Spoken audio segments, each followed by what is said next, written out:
Pour le groupe GUE, Madame Vergiat, s'il vous plaît, vous avez 2 minutes. Merci, Madame la Présidente.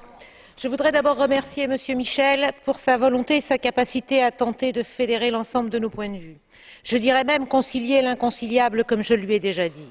Nos échanges ont été quelquefois vifs, mais les résultats sont là. Un grand merci aux shadows aussi, qui ont joué le jeu, et à nos collaborateurs pour le travail accompli. Ce rapport et son annexe nous donnent à voir combien les droits fondamentaux sont bafoués à l'intérieur de l'Union européenne. Et cela s'aggrave du fait notamment de la crise financière et de l'incapacité de l'Union européenne et de ses États membres à y faire face. Une résolution alternative cherche à vider le rapport de son contenu en nous expliquant que ces violations relèvent de la compétence des États. Nous le savons, c'est l'application des traités. Mais les traités, c'est aussi l'article 2. Ce sont aussi ces valeurs dites européennes mais en réalité universelles. Et respecter ces valeurs, c'est faire en sorte que les droits fondamentaux, que les droits des femmes et des hommes qui vivent sur le territoire de l'Union européenne soient aussi bien protégés que les marchandises et les capitaux. Et nous en sommes loin. Et il n'est guère étonnant dès lors que tant de nos concitoyens ne voient plus dans le rêve européen qu'un horizon éloigné. Ce rapport trace des pistes pour que ces valeurs prennent enfin corps et je m'en félicite. Mais si les droits fondamentaux sont universels, ils sont aussi indivisibles. Cela veut dire que les droits économiques et sociaux doivent être aussi bien respectés que les droits civils et politiques.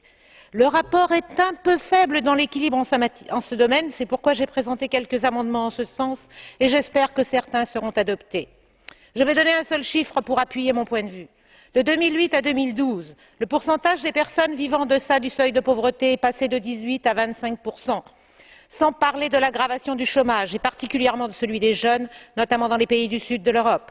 En période de crise, ce sont les plus vulnérables qui trinquent, qu'il s'agisse des personnes âgées, des handicapés, des migrants, des Roms, des femmes, des LGBT.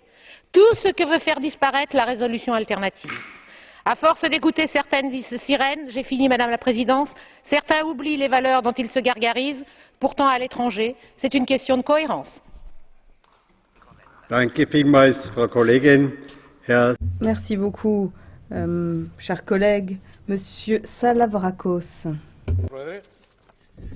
Merci beaucoup, Monsieur le Président. Ce rapport se concentre sur un aspect très important, les droits